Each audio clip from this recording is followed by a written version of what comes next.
凡美樂今年為高中生帶來嘅製作係全球10大最受歡迎歌劇之一，比才嘅《卡門的故事》。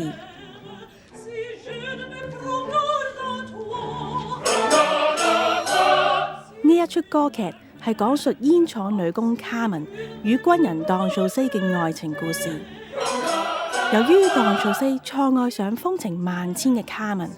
盲目嘅愛情令佢犯下軍法，走投無路，最後悲劇收場。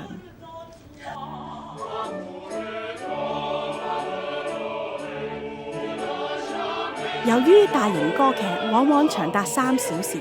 因此有香港歌劇之父之稱嘅盧景文教授會親自為高中生剪裁至合適嘅長度，令學生感受到作曲家 Bizet 嘅音樂才華，以及多首耳熟能詳嘅名曲。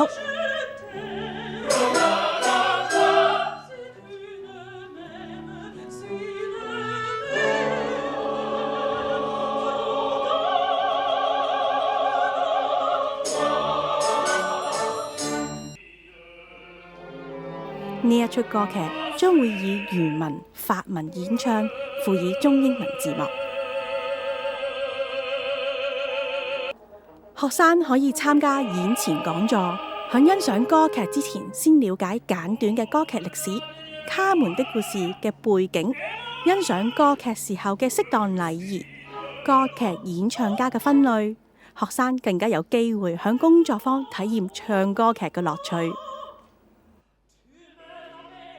由於大型歌劇嘅門券往往十分昂貴，今次學生可以以優惠價欣賞為佢哋度身訂造嘅歌劇，機會實在難得。所以過去幾年門券好快已經售罄，希望有興趣嘅學校盡快訂購啦。